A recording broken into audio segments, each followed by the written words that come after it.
Semuanya, perkenalkan nama saya Yohana Rufintina Lila. Saya mahasiswi Universitas Sanata Dharma dari Prodi PGSD dari kelas 4A dengan NIM 22113434.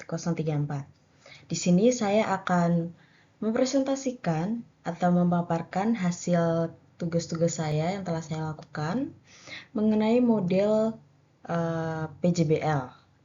Nah, topik-topik atau pembahasan yang akan saya bahas di sini yaitu ada kajian pustaka, modul ajar, rancangan media, materi ajar, dan yang terakhir itu ada instrumen penilaian. Nah, pada kajian pustaka ini saya membahas tentang pengertian PJBL karena saya mendapatkan model pembelajaran Project Based Learning atau PJBL. Nah, untuk pengertiannya sendiri, menurut Pie dalam Ngalimun pada tahun 2013 halaman 185 menegaskan bahwa Project Based Learning adalah model pembelajaran yang berfokuskan pada konsep-konsep dan juga prinsip utama atau sentral dari suatu disiplin. Nah, melibatkan siswa dalam kegiatan pemecahan masalah dan tugas-tugas bermakna lainnya. Kemudian memberikan peluang kepada siswa bekerja secara otonom, mengkonstruk belajar mereka sendiri, dan puncaknya mereka akan menghasilkan produk karyanya sendiri yang bernilai dan juga realistik. Nah, tidak hanya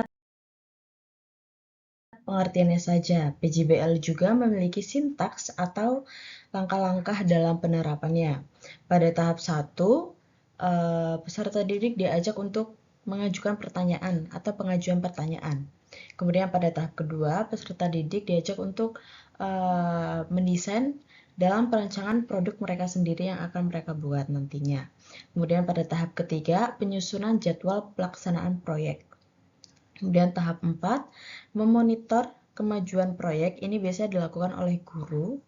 Kemudian tahap kelima itu penyusunan laporan dan presentasi proyek.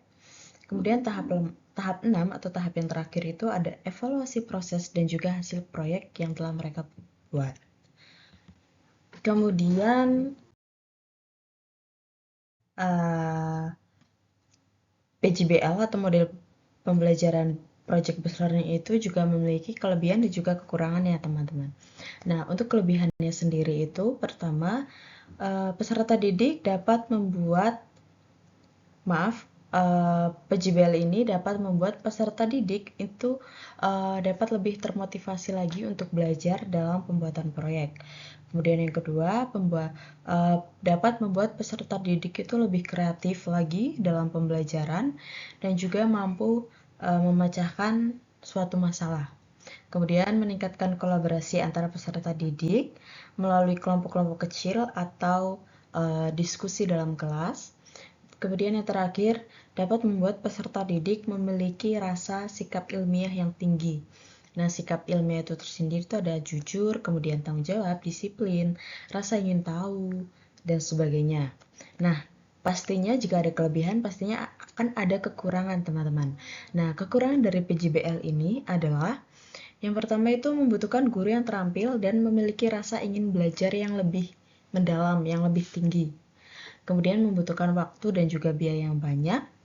Kemudian membutuhkan fasilitas untuk memadai peserta didik atau kerja peserta didik. Kemudian peralatan dan bahan yang harus memadai agar nantinya pada saat pelaksanaan model ini peserta didik itu dapat menghadapi atau tidak ada kendala atau tidak terhambat dalam pengerjaannya. Kemudian kesulitan melibatkan semua peserta didik dalam kerja kelompok. Nah, kemudian di sini ada modul ajar. Nah, di sini ada informasi umum, identitas modul. Nah, mata pelajaran yang saya ambil dalam model ini yaitu IPAS atau Ilmu Pengetahuan Alam dan Sosial, fase B kelas 4 pada semester 1. Untuk babnya yaitu Bumi dan juga Alam Semesta. Nah, topik yang saya ambil yaitu materi siklus air. Kemudian untuk alokasi waktu itu ada 4 JP atau 2 pertemuan. Satu JP-nya itu satu pertemuan itu ada 2 JP. Satu JP-nya itu ada 35 menit. Kemudian ada kompetensi awal, yaitu mengidentifikasi tahap-tahap utama dalam siklus air. Kemudian menjelaskan tahap-tahap siklus air, memahami peran siklus air dalam kehidupan sehari-hari, dan menggambar urutan siklus air. Kemudian ada profil pelajar Pancasila, kemudian sarana dan prasarana yang akan saya gunakan pada saat pembelajaran dimulai, kemudian target peserta didik, kemudian ada model pembelajaran yaitu pembelajaran tatap muka dan PJBL tadi, kemudian ada diskusi dan pendekatan kontekstual, kemudian ada kompetensi inti, itu ada capaian pembelajaran, kemudian tujuan pembelajaran. Nah, tujuan pembelajaran ini saya buat 2 pertemuan ya teman-teman, karena ada 4 JP. Kemudian ada pemahaman bermakna, kemudian pertanyaan pemantik untuk peserta didik, kemudian ada kegiatan pembelajaran yaitu dimulai dari kegiatan pendahuluan, kegiatan inti. Nah, kegiatan inti itu sudah mulai masuk ke dalam sintaks. Untuk sintaksnya yang sudah saya jelaskan di awal tadi, yaitu ada 6. Yang pertama menentukan pertanyaan dasar, kemudian mendesain perencanaan produk, dan kemudian yang ketiga menyusun jadwal pembuatan, dan kemudian kegiatan penutup itu untuk pertemuan pertama. Nah, untuk pertemuan kedua kita mulai dengan kegiatan pendahuluan juga, itu kita lanjut ke tahap 4 dan seterusnya. Kemudian itu ada refleksi untuk peserta didik dan juga guru. Kemudian untuk ada asesmen penilaian untuk pengamatan peserta didik. Kemudian ada kegiatan pengayaan dan juga remedial. Kemudian ini ada rancangan media yang sudah saya buat untuk media konvensional, yaitu membuat siklus air sederhana. Nah, mengapa sih saya memilih media ini untuk melakukan model pembelajaran ini? Karena yang pertama, untuk memudahkan dalam pemahaman mereka tentang siklus air secara nyata. Kemudian membantu juga peserta didik memvisualisasikan proses siklus air mulai dari penguapan, kondensasi, presipitasi, hingga infiltrasi dan juga aliran permukaannya. Kemudian yang ketiga itu mendorong peserta didik untuk menggunakan kreativitas mereka dalam pembuatan model siklus air yang dapat melibatkan berbagai bahan dan juga metode yang sudah mereka rancang. Kemudian yang keempat, memfasilitasi kerjasama dan kolaborasi antar siswa saat mereka bekerja dalam kelompok untuk membuat dan juga mempresentasikan model siklus air yang telah mereka buat.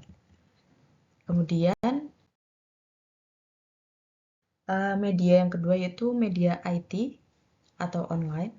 Itu saya buat yaitu berjudul Game Match Up. Nah, tujuannya untuk meningkatkan keterlibatan dan juga motivasi mereka dalam belajar. Kemudian memperkuat memori dan pemahaman mereka tentang hubungan antara komponen siklus air. Nah, nanti peserta didik itu diajak untuk menjodohkan proses mana sih yang benar sesuai gambarnya.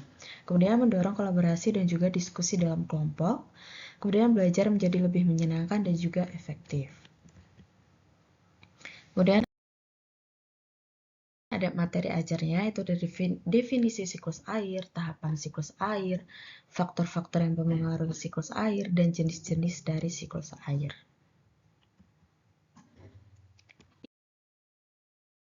Ini kemudian ada instrumen penilaiannya, itu ada soal evaluasi, itu ada 10. Soal ini hampir semua dalam bentuk cerita, dan juga di sini ada kunci jawaban dan juga penilaian soal.